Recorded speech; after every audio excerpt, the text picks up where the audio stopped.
will convene. That's okay. That's okay. I was just waiting for Councillor Coombs to get his name badge. So now that we're all present, pardon? Right. Okay. Right. You can just slide in, and we are correct, and I treat everybody the same. So we will begin. So. So I'd like to start off welcoming all members and officers to today's Adult Social Care Policy Committee on the 12th of May 2025. Can I ask everyone to introduce themselves, and then I'll take us through the emergency evacuation processes, etc. So if we start to my left, and I don't mind who starts on that side, and then we'll skip over to the other side of the room. I'm Tim White, Councillor for Ashley Ward. Nicholas Coombs, substituting for Joss Clark. Mark Weston, Councillor for Henry and Braintree.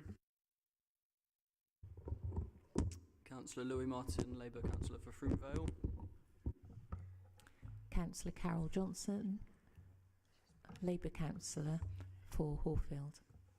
Thank you. We'll come back to George. Across the room. Faye Hamilton, Programme Director. Samantha Graves, Transformation Programme Manager. Hugh Evans, Exec Director. Bronwyn Falconer, Policy Committee Officer. And Councillor Calishune from Clifton Down. Thank you. And my name is Councillor Francis, and currently chairing Adult Social Care Committee. Okay, so we are not expecting a fire alarm today. So in the event of the alarm sounding, please leave the room calmly through the lobby area, main front door of City Hall, turn right down the walkway towards the cathedral, and the assembly point is in fact in front of the cathedral. If we get to an hour, we will take a 5-minute comfort break, but I would like to say today I am going to make an assumption that this meeting will not go on any longer than a maximum of about 45 minutes at the actual maximum. I can't imagine that we'll get agenda item. Okay, so through apologies for absences and substitutions, and I'll hand over to Bronwyn. I was going to say Councillor Bronwyn, sorry. Yes, we've had one apology from Councillor Clark, with Councillor Coombs attending as delegate. Thank you. And Councillor Blake is running late, but we are expecting him to attend. Thank you. Okay, we've just had another councillor come, so we'll just give him a couple of seconds to settle. And I'll just introduce Councillor McCowie has just entered the room. Thank you, Councillor. Okay. Right, let's move on to agenda item 3. Do we have, I beg your pardon, any declarations of interest from our committee members today? Right, I'll take that as a no, thank you. And let's move to the agenda item 4, which is the minutes of the last meeting. Has anybody got any questions, or is it okay for us to move the minutes? I would ask for a seconder, if so. No questions? Anybody like to second the minutes? Thank you very much, Councillor Clark. Councillor. Oh, I hope it's not going to be those days. Remind me of your surname. Johnson. Crikey, that's really bad. I'm really sorry. I'm going to declare that I did the 10K yesterday, and I think I've fried my brain, so I apologise. I just wanted to say that out loud as well. Okay. So let's move on to agenda item 5. So this is a chair's announcement section. So I guess I just want to mention the member briefing on meet and needs group that's been ongoing for about 10 months or so. So we're going to have a briefing on that after this meeting. We also have, so for members to note, our work programme setting workshop for members is being arranged for the 24th of June 2025. So if we can make a note of that as well. I'd like to mention that when we had committee last time, I mentioned that to had gone to the House of Commons, to the Select Committee on the impact of underfunding adult social care, and that still he's had lots of mentions in the published documents. It's brilliant. So we will update you on that when we have more information, but that's a really positive outcome. And then I attended a few weeks ago to the Select Committee on community mental health services. So that again was a really positive experience, and we're just sending in some additional information. So that was really great. So Hugh? Yeah, just by means of update, I know that this is very hot off the press, but I think that the Select Committee around the lack of adult social care reform, the one that I went and gave verbal evidence to following Lorraine's written evidence, has reported with its second report. We can make the link to that available. Actually, quite a lot of what we said, both in our written evidence and verbal evidence, has made it into that report, which is, I think, very positive. Likewise, I think Lorraine's strong representation at the mental health one, and we're now going to respond to the additional information that they asked for. We've got a response to send back. All of these things can be found once published online, but obviously we'll share with the committee links to everything. Long and short of it is, this is all feeding into the emergent commission that's going to be run by Baroness Casey in regard to adult social care. I think strong recommendations from both of those health and social care parliamentary select committees that 2028 is too late for a full and comprehensive report about the future of social care, and that we'd be looking for something a lot more swift, preferably by 2026, in order that we can start to speculate as to the future, because there's been 15 years where we've been awaiting this promised reform, this promised scoping of reform, and 2028 will make it nearly 2 decades since the original funding report that was done by Sir Andrew Dilnot. So I suppose the abiding message for me is that Bristol have contributed really quite significantly to this, and they keep asking us back to the committees, which our work is being recognised in that way. Yeah, so absolutely fantastic news, and I think it's a real demonstration that as the majority party as well, we are definitely behind the local authority in writing to Westminster and asking for them to recognise the vital importance of funding. Without the funding, we're not going to get very far. So it's absolutely amazing, and I'm chuffed to bits. So moving on, we have agenda item 6. We have no public forum, so we can move beyond that to our only item today, which is agenda item 7, Adult Social Care Transformation and Improvement Programme Business Case. Now, I do need to just advise you, so this is going to be a little bit complicated later on. This report is requests that the Adult Social Care, so this is what we're doing today, committee approve the scope, structure and funding ask of the ASC Transformation Programme 25 to 26. So whilst this report seeks approval from the Resource Allocation Acts for the ASC programme, this will be subject to the approval of the Corporate Transformation Programme's funding envelope, due to be confirmed at the Strategy and Resources Policy Committee meeting on the 19th of May. Okay, so Hugh can expand on that if you require any additional information about what I've just said, but that's sort of got 3 elements to this, okay? So I'm going to hand over to Hugh and the team and the officers, and then we'll come back to approve or not to approve as we go. Thank you. Okay, so I don't plan to do much more than about 45 minutes on this.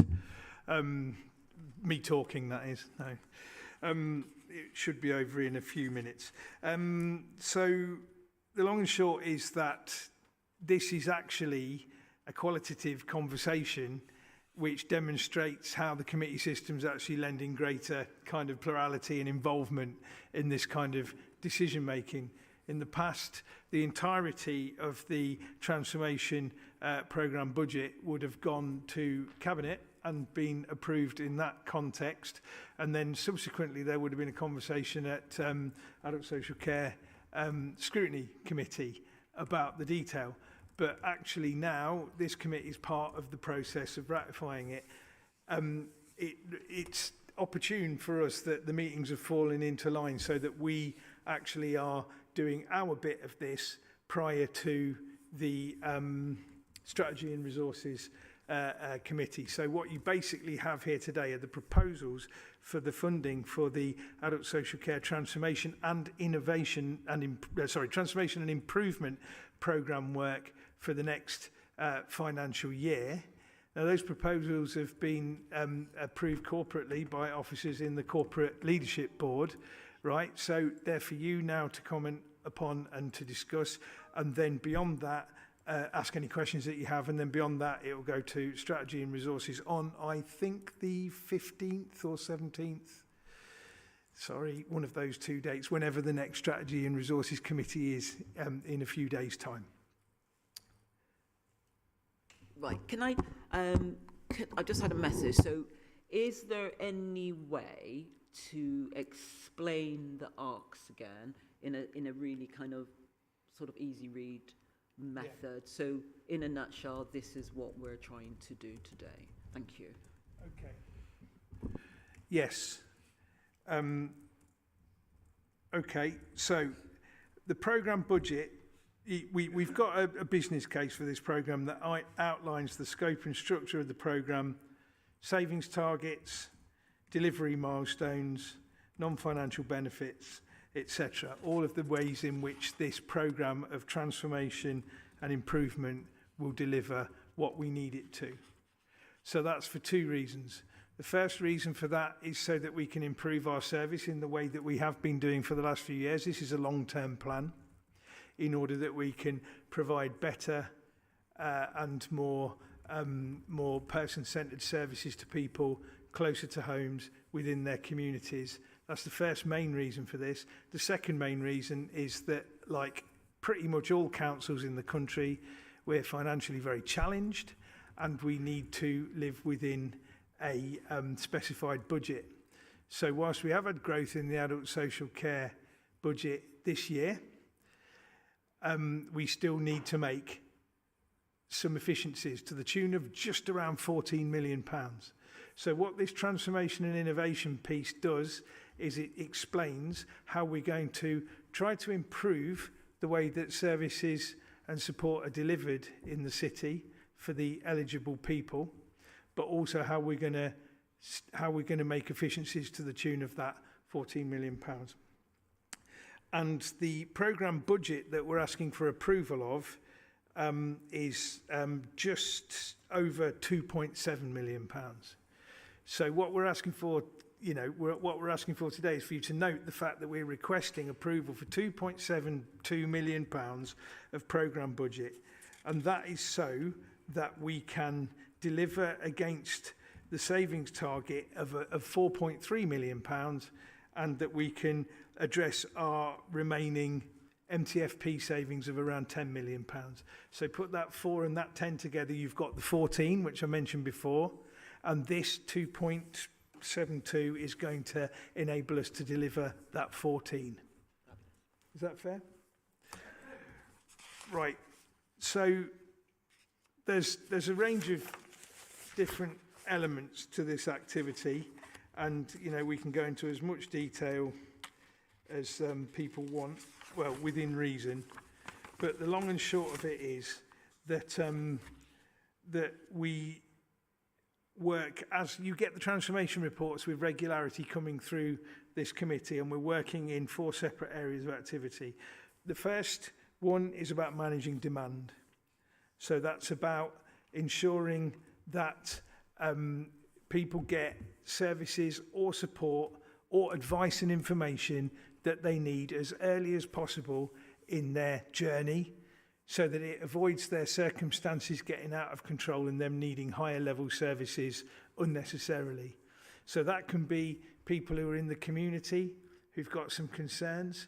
It can be people coming out of hospital who come out of hospital shaken by the events that they've experienced in their lives and need support to get back home and get back into their everyday lives.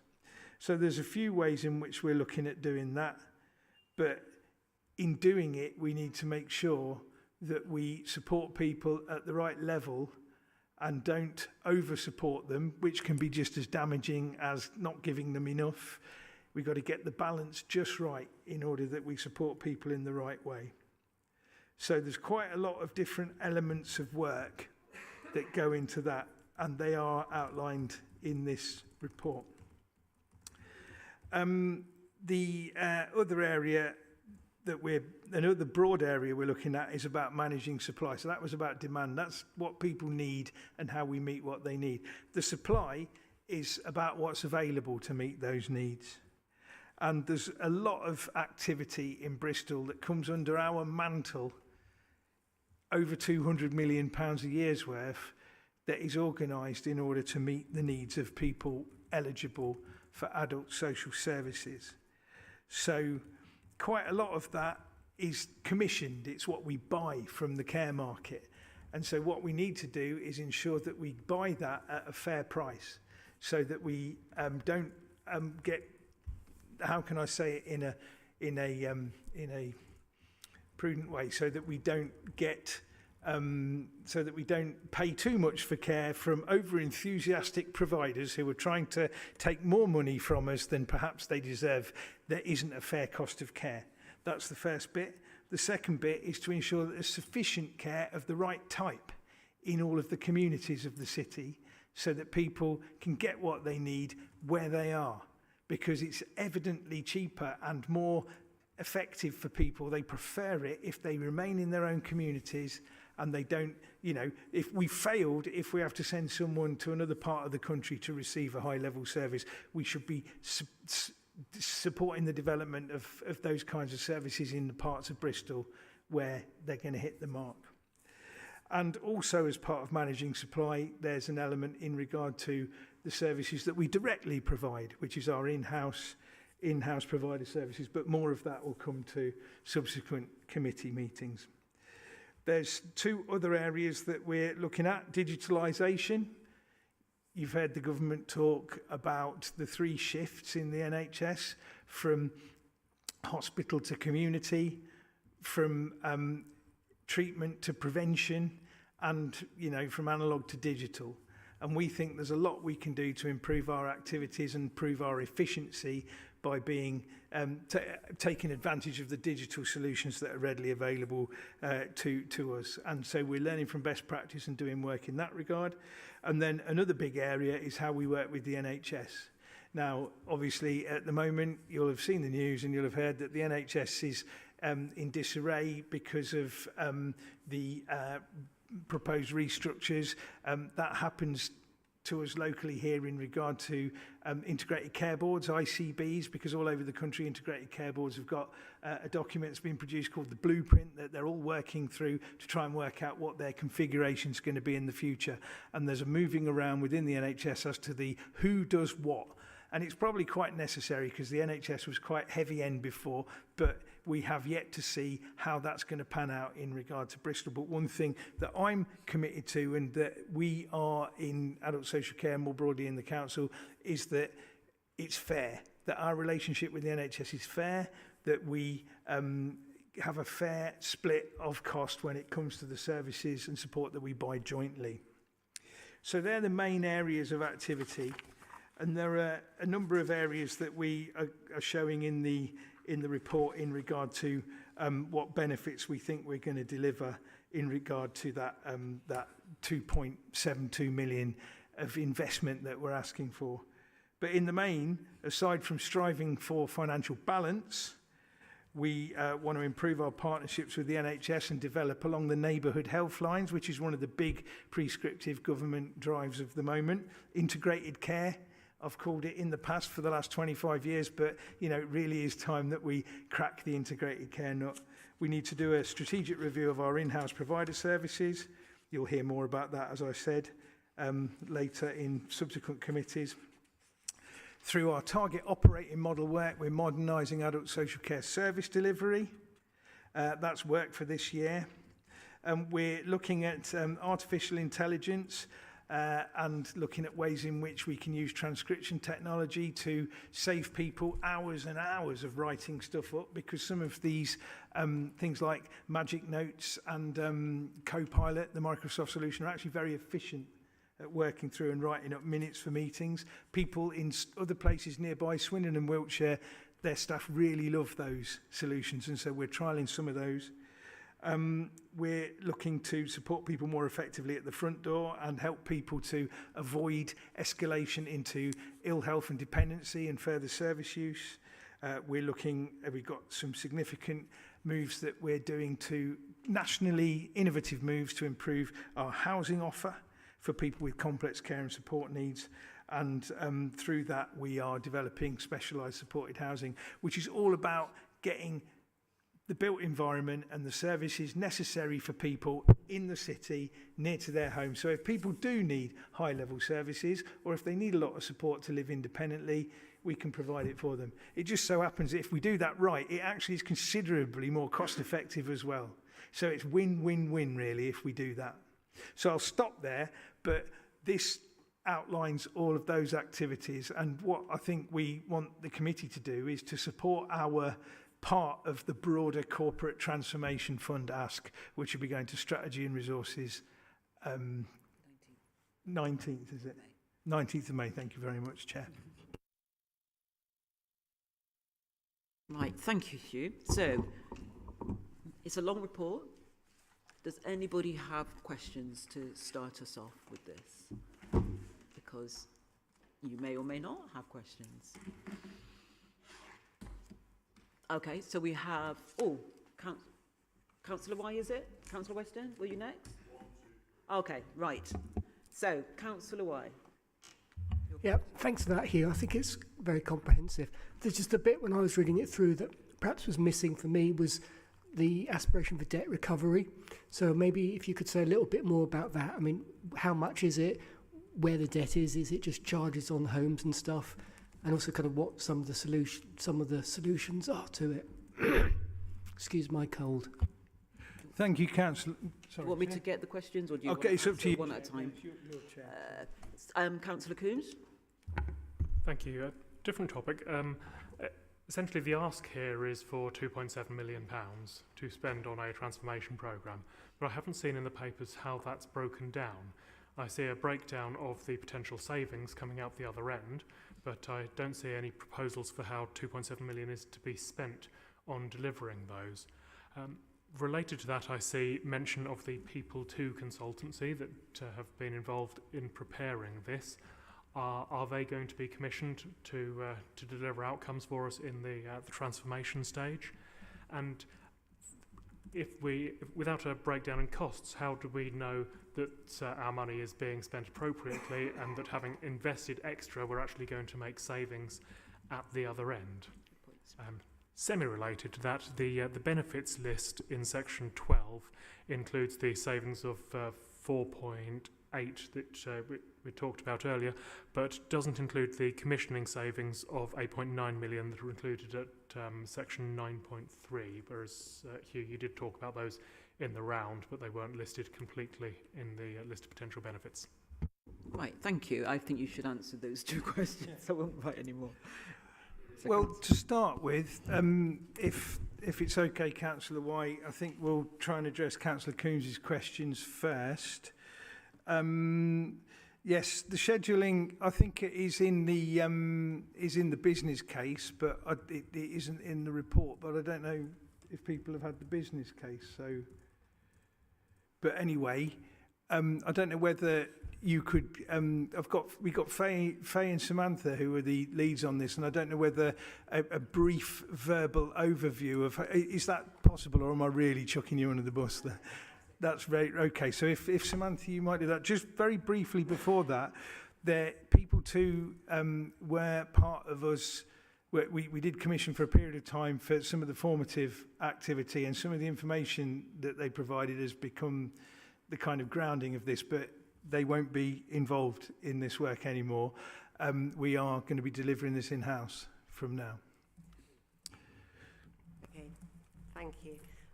Sorry, Councillor. Oh, sorry, yes. Is that better? Okay, lovely. Thank you, sorry about that. Councillor Coombs, sorry, so apologies if it's not in the main report. I can give you the breakdown of the 2.7 million, how it's split across the programme. And I'll just give you the project title, the amount of money, and a really high level of why it's going in that direction. So the first 632,000 is spent on the target operating model for the adult social care operational function.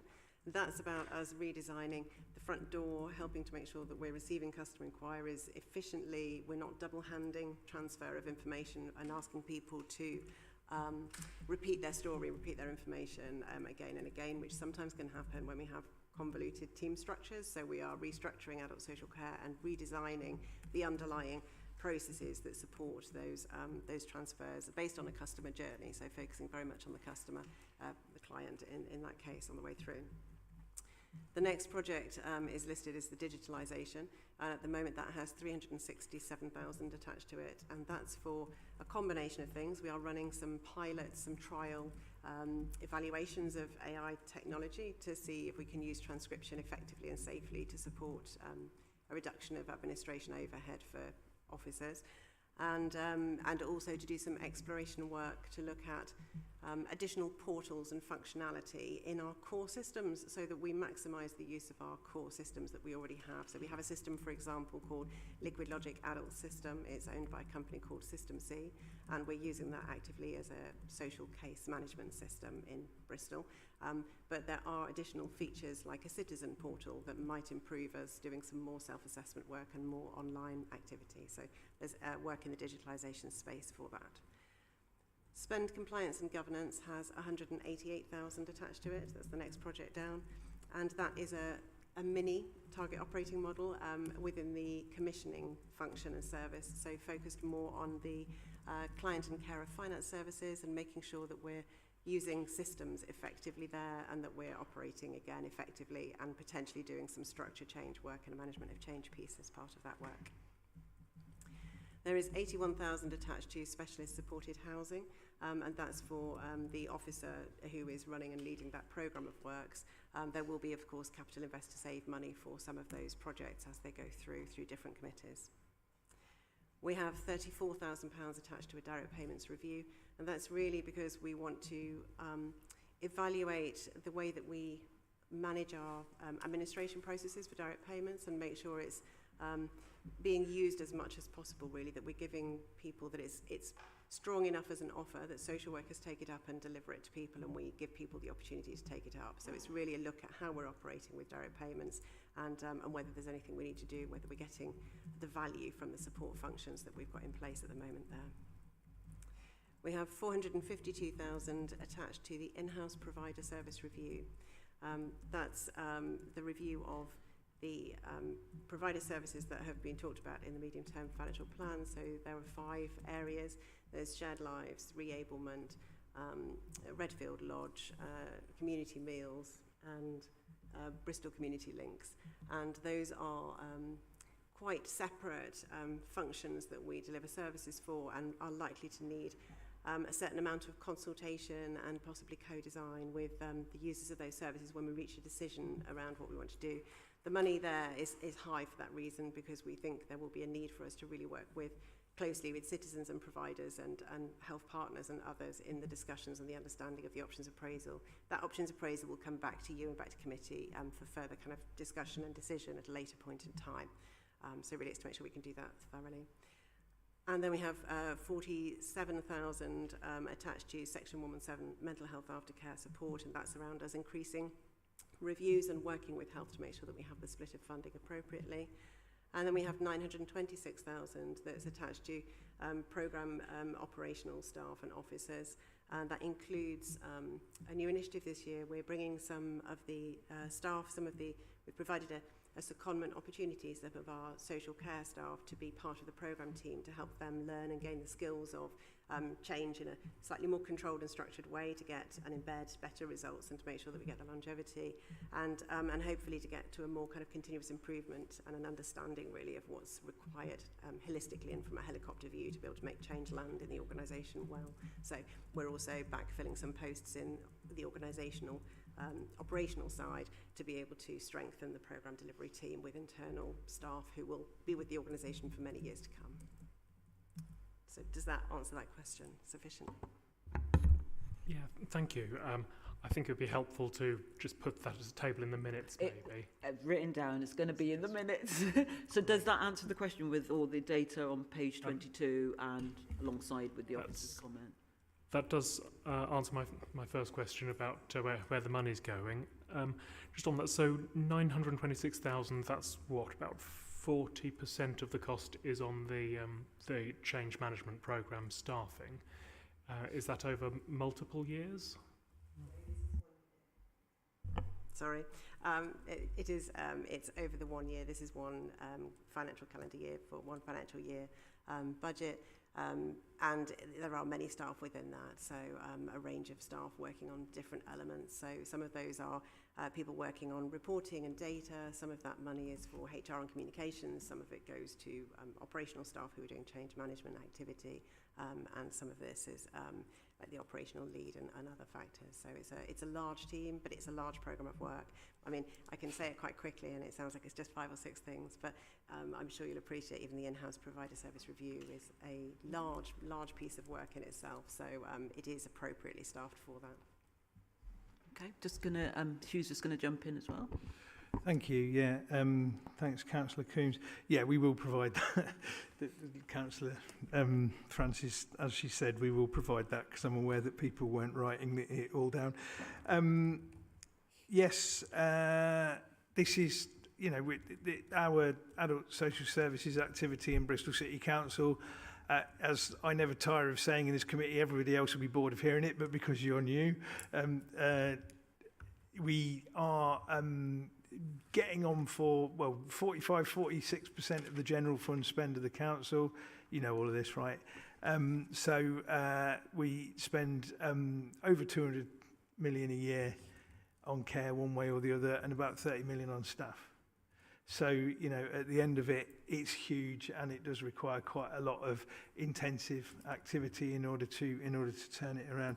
Now, you were asking about the benefits list. So you have got those 2 lists and they don't neatly, but they kind of split out into the 4-point-something million and then the other side of it, which are the elements that are more around our efficiencies within our MTFP. And that's what we're calling the improvement bit, because the transformation bit is a transformation programme. The improvement bit is about us working to improve our commissioning, our operational practice through our target operating model.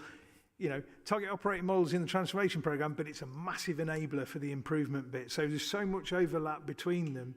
You just look at the transformation programme, it looks like a small bit, you know, for 2.72 million. But actually, if you look at it in total, it's all pretty interreliant. And the improvement piece, you know, is about systems, processes, operational practice, organisational culture, all of those things, relationships with the NHS, negotiating fair funding splits, all of those things. We've got a huge array of stuff underway. And as I always say, this was like 5 to 7 years. You know, we started it maybe 4 years ago and we've made great headway. We have come in, you know, the last 2 years we've come in online. The 2 years before last year, we've come in online. Last year, we came in with an overspend. And we've regularised what was, prior to that, quite a maverick budget. But we've still got quite a long way to go to bring it, you know, fully into line and to live within the envelope. Is that okay? Shall I move on then to Councillor Wise' question? So the other part then about the debt recovery, and I'm going to ask Faye to come in with detail because Faye's quite expert in the field of debt.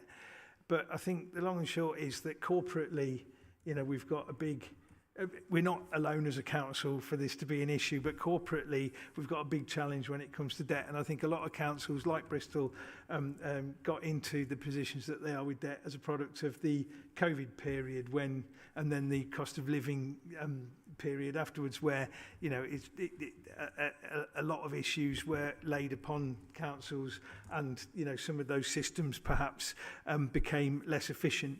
So we are having Andy Rothery, our new Section 151 officer, our new Director of Finance essentially for the council, has got the bit between his teeth when it comes to the debt agenda, and we're really going for it. So I think hopefully that's something that everybody will welcome on the committee, because it will bring the council back into line in regard to its resource. You've got to, I mean, debt is not good for individuals that are in debt. It hampers them, it slows them down, but it also, from a council's perspective, if you're carting a load of debt around with you, it's a millstone, and it's something that we really want to address.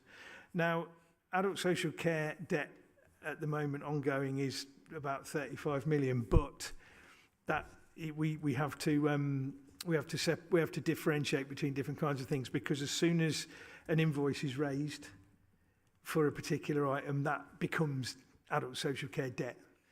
Now, there may be a community equipment invoice or a sexual health invoice that's raised, and that can be several £1 million. That's for the NHS. Now, we're pretty sure that the NHS is going to pay it, you know what I mean? But it still adds up onto that big total. So we need to subtract all of that off and just look at the accounts receivable bit, which is the debt where people owe us for services, activity that they may have received and may have been liable to pay for but haven't actually paid for. And that's really what we're going for now at this stage. So, Phil, I'll hand over. Is you all right if I hand over to you, and then you could take us? Is that right, Chair? Thanks. So I think your question was around what are we doing to collect the debt. So.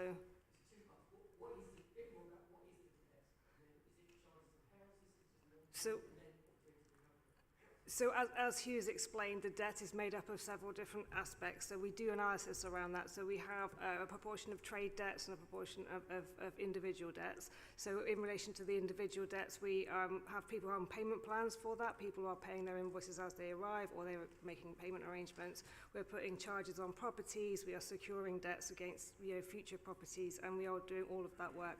We've also got a small team of people who are making outbound phone calls to people who are accruing debt, to make sure that they are getting all the right welfare benefits, etc., and helping them make payment plans for that.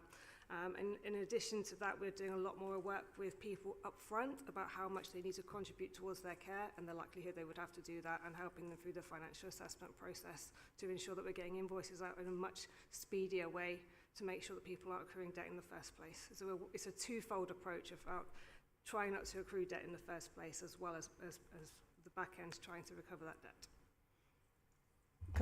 Is the debt recovery part managed corporately, or does that make sense? Because it's quite a sort of techie thing, social services debt. And would we be better managing that kind of within social care? At the moment, with the approach that's being developed, I think we're working that through. But I do think that it's very important that adult social care takes responsibility for debt, especially as, we are interested in people's health and well-being, and being in debt is not good for people's health and well-being. So I think that initially, the new approach to debt corporately is going to make me as an exec director responsible for the debt that is accrued within adult social services. But at the end of it, it is all about us, it's a bit from column A and a bit from column B, because anything that corporately can be done that's more efficient, in that regard is probably best done there. But we need to have jointness. We need to work together across all of our corporate and directorate activity to make sure that we're getting the best from the right people. I think the social workers have got a job to do when it comes to talking to people about chargeable services. I think that's part of it. I don't know whether, Faye, you want to add to that? No, I don't. I think there's benefits from having a corporate debt function to have everything in one. But we've learnt a lot from our corporate colleagues, and we work really well with them. So we've recently introduced direct debit payments for adult social care debt and different ways to pay, and we've changed our invoices to more in line with the corporate style, which explain how to pay better and how the debt is made up. So I think it's the question that's being asked, and we're working with the corporate debt project, which sits outside of this programme, to improve on our debt as well as theirs. And there will be a question at some point as to where the function best sits. Yeah, I'm just thinking, because just as long as they understand, I mean, things like charges on houses, and you'll get somebody coming back, oh no, I shouldn't have had the charge on the house because I was a living carer, and they need to understand, whoever's chasing the debt needs to understand those things, and you get that clearly. But I would still think we have a big role to do that within social care because it is quite different. I'm going to just say that I think what you said was, what I heard from what you said was, you're looking at plans, you're looking at payment plans, you're looking at the welfare of the individual, one-to-one approach with individuals, which sounds to me the classic preventative approach to collecting debt. I didn't hear you say bailiffs, I didn't hear you say strong arm, I heard you say sort of working collaboratively, and that is really important. And if the corporate strategy doesn't do that, I'd rather it stays outside, because it sounds like what you're doing is actually the best approach for vulnerable people, as opposed to trying to come up with a all singing and dancing plan which might not meet the needs of vulnerable people. Okay, Councillor Weston and then Councillor Blake. Thank you, Chair. I was going to ask the same question as Councillor Coombs, but just want to follow that up with a couple of observations and questions as well. On the appendices, in our reports itself, it does actually list the various appendices that would come with the report. And we have B and C, so we have the quality impact assessment and we have the environmental impact assessment. What we don't have is Appendix D, E, F, G and H, which includes the business case, the risk assessments and all the rest of it. Considering this is a budget paper and we're having spend, I think in the future we really do need to see both of those papers. It's all well and good adding it as minutes, but actually we need it now. So with that, Councillor Coombs asked my question, and with that comment made, I would say I won't vote again on any report that I don't see a business case for, because there's just no point. We are liable. Right, my question is linked to how achievable our savings are, and I'm asking for a bit of prognostication, which is a great Scrabble word, from Hugh here. A lot of our savings are built around joint approach and joint working with integrated care boards. The integrated care boards are in flux at the moment. Now, the integrated care boards do various duties which I'm convinced are not going to just vanish. They're going to go somewhere else. So, for example, the integrated care board have staff that go and audit care homes, their dental recovery program. That's all going to go somewhere else. Are we aware of any of those duties that are going to fall to the council to deliver without a transfer of money that goes with it? It's a classic of every government of every colour, that you get the responsibility, but the cheque doesn't follow that responsibility. Do we know any of that? Because that is sort of linked to our transformation programme here. Are we funding a transformation programme that's going to be out of date in 6 months? I'll attempt to prognosticate there, Councillor Weston. At this stage, there are certain areas where there will be overlap with what councils do and with what integrated care boards either are or aren't meant to be doing in the future. But at this stage, it really isn't clear enough. I think what we've got, the blueprint, which I think is available now for people to look at, it's a speculative document that's been put together by ICB Leeds, and it is going to be subject to some form of consultation at some stage. So we still are at the very early stages of that. The bits that I'm particularly interested in are around population health, because whereas the NHS quite often thinks conceptually about population health differently to how we do in councils, actually for me population health is the domain of directorates of public health, and the best understanding I've ever gained in any area that I've worked around population health has always come from the Directorate of Public Health. That's where population health for me starts. And public health helps us to develop that big picture beyond which our commissioning and our delivery activity takes place. So for me, that's the first big area. But the second big area is what they're calling strategic commissioning. Now, obviously, you know, the NHS in Bristol, North Somerset, South Gloucestershire's worth, there's various different assumptions of its annual turnover, but it's in the billions. It's 3.5 billion. There are a range of, you know, small, medium and pretty mighty organisations, the most mighty now being the new Bristol Group, which is the Bristol NHS Group, which is the kind of alignment of the two big hospitals. Of the, let's say it's 3 billion, I think probably somewhere along the lines of about £500 million a year goes through councils. So for me, strategic commissioning from an adult social services director perspective is pretty much about the care market and about ensuring that the care market is sufficiently plural, sufficiently diverse and able to cater for the needs of people. But for the NHS, it's about a hell of a lot more than that, and you'll know about the kind of things like dentistry and nursing, community health activities, big acute hospital activities, mental health, all those things that come into it. So at this stage, that's a lot of blather. At the end of it, I don't know specifically about anything that's going to be shunted our way in regard to activity. What I am concerned about is that we have some long-term discussions underway around some of the joint funding mechanisms that exist in BNSSG, in all ICB areas across the country. They're primarily to do with continuing healthcare. They're to do with mental health aftercare, what we call Section 117, and then there's a whole range of other things that can be jointly funded. And I think in BNSSG, we would argue that we would argue for a better set of joint funding arrangements around those areas. So for me, the concern, I suppose, is about whether or not we're going to be able to have the kind of richness and kind of develop conversations around those in this time of flux as we have been having in the past. Chair, can I just quickly come in there? I said, Chair, can I quickly come in there? It's on the agenda for our first joint scrutiny, so if you want to ask Graham's your rep on that on May, so you already have.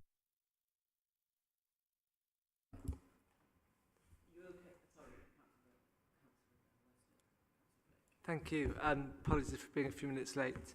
And just to reiterate my conflicts of interest with regard to the NHS on the board of North Bristol NHS Trust.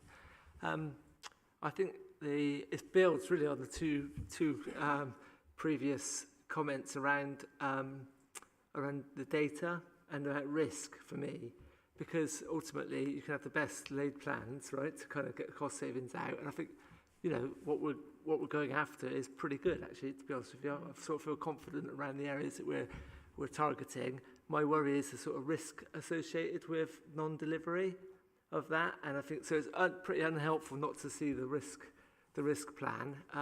So I guess for me, Hugh, where do you see the higher risk areas, and what are we doing to mitigate against them? And happy to receive the risk stuff afterwards, because ultimately success in this area is kind of about managing risk and mitigating it to ensure that you hit your plans, basically. Chair, thank you. I'll come in, but then colleagues Faye and Samantha may want to come in if there's anything glaring that I've missed. I think probably, and I've said it before in Strategy and Resources, I've said it in this committee too, probably the biggest single issue is around the Employers' National Insurance and the National Minimum Living Wage, both things that needed to be addressed. Don't get me wrong. I'm never going to argue against improving the national minimum or the national living wage. I think that's essential. But it is going to put quite significant pressures on small businesses across the country, and you know, those businesses will weather them because businesses tend to be resilient, but it is going to make the care market, you know, it's going to create vulnerabilities potentially in the care market that may mean that some of the proposals that we've made around savings aren't as easy to achieve. So I think for me, that's got to be one of the biggest presenting risks. Another risk we've mentioned already is the nature of flux within which we find the NHS, and I think that you know, you quite often, when there's an NHS restructure afoot, you quite often lose a year. and we can't afford a year at the moment in regard to adult social services funding. So I think that, for me, is going to be a pretty major issue.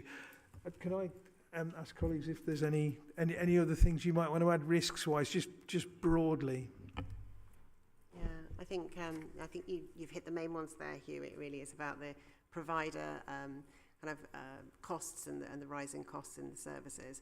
But I think we do also have some degree of risk around some of the operational staff and the impact of change. There's a lot of change happening in the coming year, and we are managing that as well and working closely with HR to make sure that staff are both involved in the change and supported through the change, and that we don't overwhelm with the volume of different projects that are running across the programme and other factors like the corporate debt and other kind of change projects and pieces of work that are going on in the council. I think that's probably the clear summary. That's okay. I guess I agree with the questions that's come from the floor, because I think they've been really useful questions. And as I've been listening, not being the expert in that area at all, in regards to the nitty gritty of all the finances, it's not my, necessarily my area of expertise. And I was wondering, when we get to the voting in a moment, we have to really consider this, like Mark said. We do need to consider it. You guys have autonomy in regards to, especially something as critical as this, to say we want to defer it, or, we're not happy to, move that forward or whatever. So we do have that within our toolkit if we want additional information to be delivered or not, because this then goes to finance subcommittee. So it's not ending here. It's about us saying this is moving into meeting on the 19th of May, and they will make the decision around the finances. But more, so that, I hope, will be reassuring, and we just have to make sure that we have the additional data in the minutes for you guys to see, even though it would have been good, like you said, to have it before. So hopefully that makes sense. Yeah?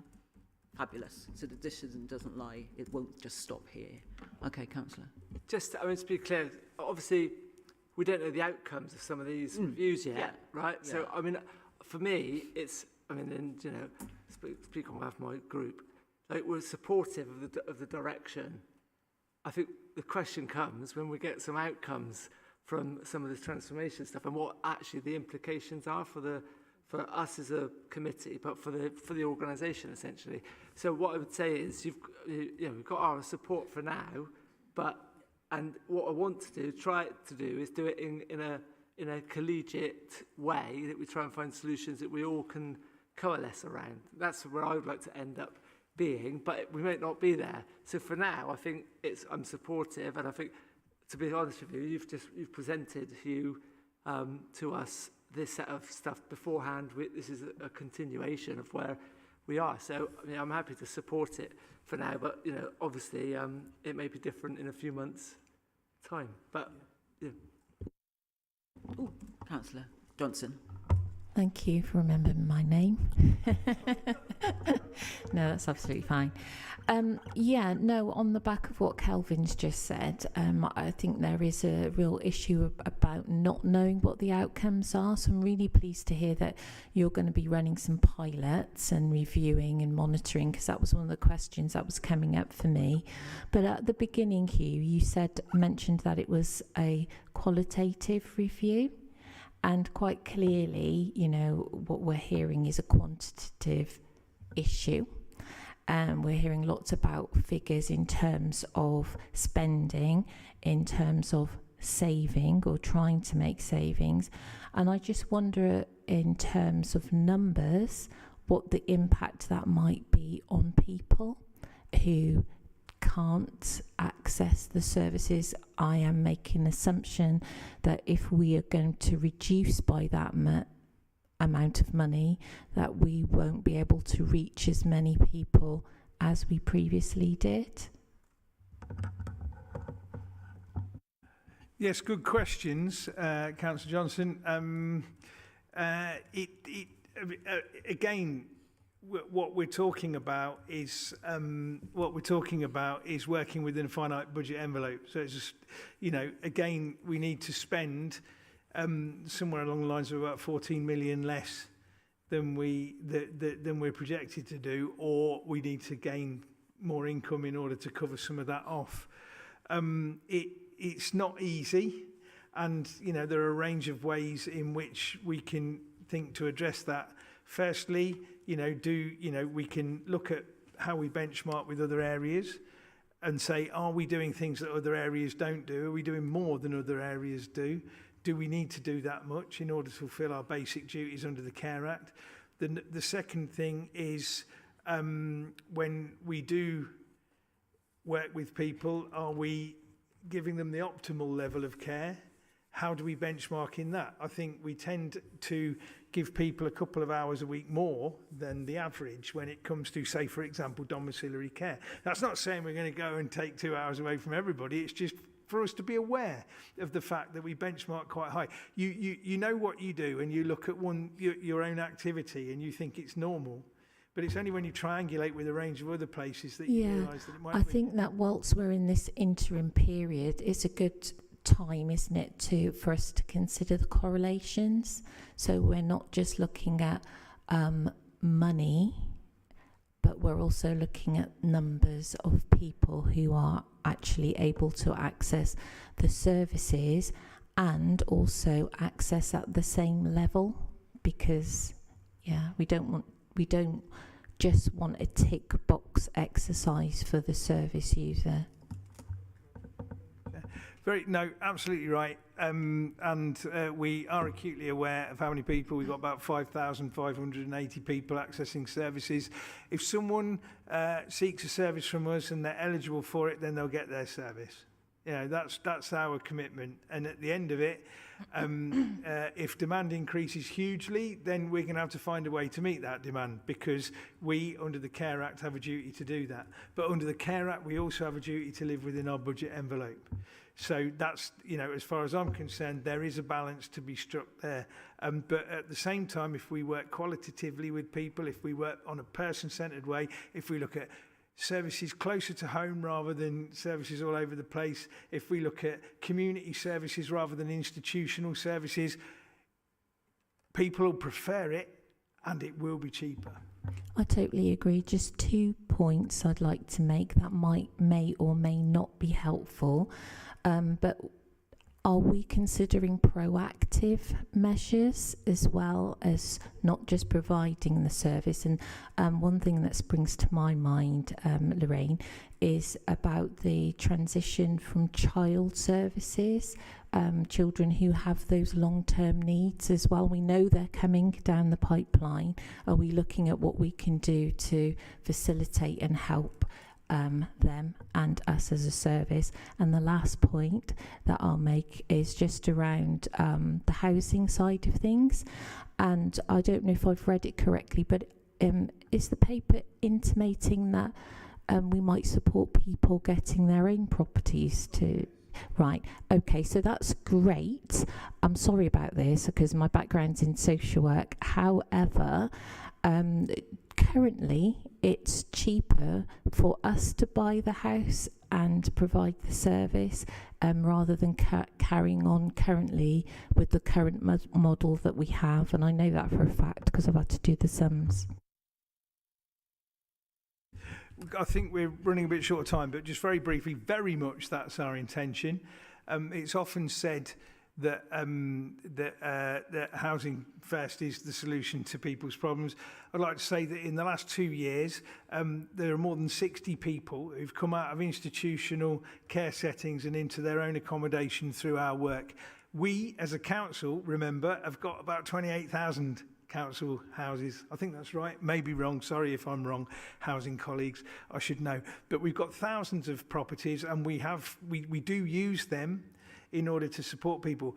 What you're talking about as well is in regard to our specialised supported housing. When people have got very high level needs, their costs in institutional settings can be quite astronomical.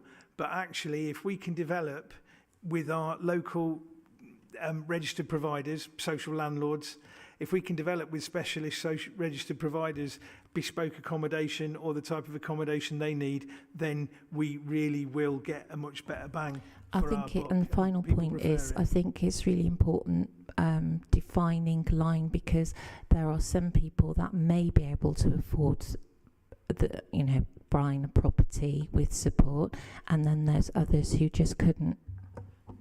I think that's probably another sort of agenda item for is to trying to squish. Yeah, I think trying to come up with a definitive response to those specific questions. I think that's not the right approach for. Yeah, no, I wasn't Yeah. expecting a response today, but as we've got this interim period, it's a good time while people are thinking and putting their minds together that all of those things are brought to the table. So thank you. Absolutely. So there is a huge housing strategy. So I think we can bring it back, have a joint workshop or something with housing as well, because I think there is a bit of, not from you necessarily, there is some confusion about the housing offer, and I think we need clarity as we move forward, because there's different elements to it. So I think we need to bring it to committee or have a workshop on it of some description.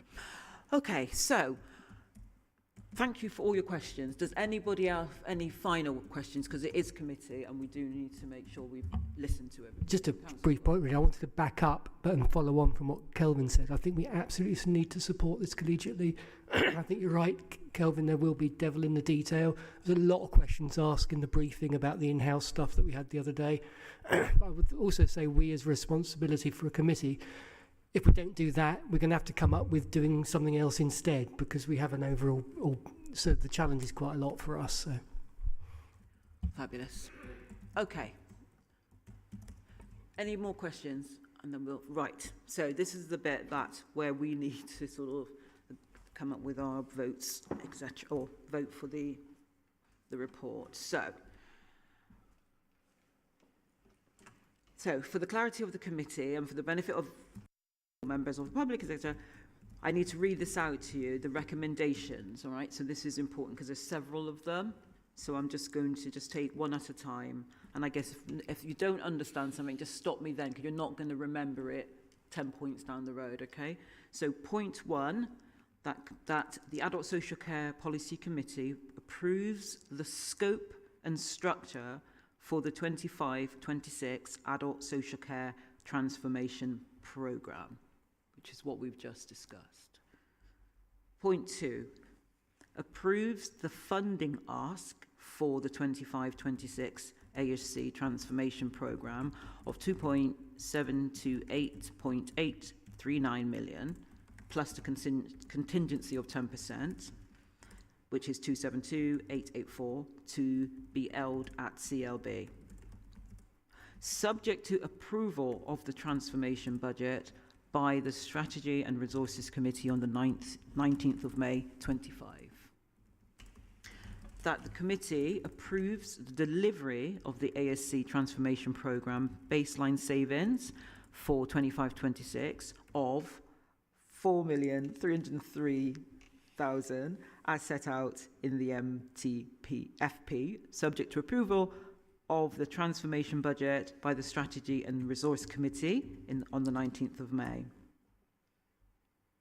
Point 4, authorises the Director of Adult and Communities as Senior Responsible Officer for the programme to make decisions in line with the programme board terms of reference, which is you.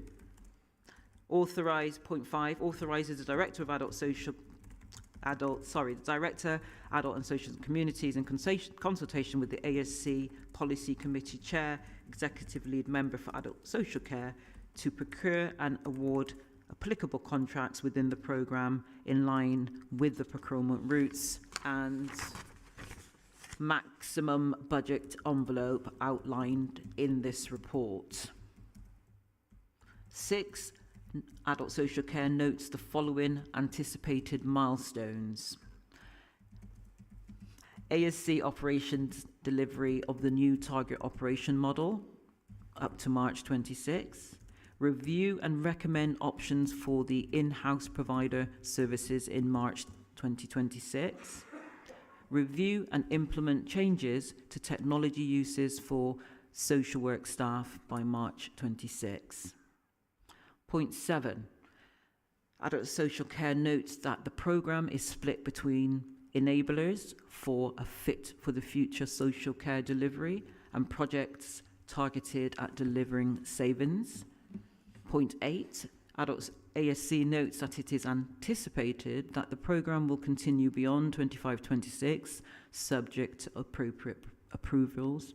And point 9, Adult Social Care notes that the resource allocation referenced in this report is subject to the approval of the transformation budget by the Strategy and Resources Policy Committee in May 2025. And so it was a lot to read out, but hopefully you got the gist of that. Kelvin? Just one quick question. I mean, that all seems pretty straightforward. This is about supporting the plan as it currently is, right? And enabling, you know, Hugh to get on with the job, right?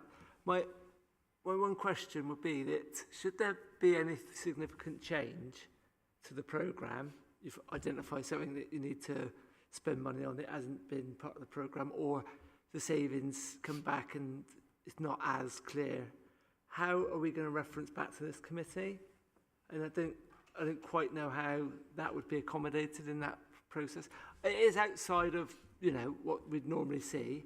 I don't want to be pedantic about it. I just wondered how we would do it, basically. Okay. Samantha's going to talk to you about change control and all of these other methodological elements. I'll try not She to loves all that. I do.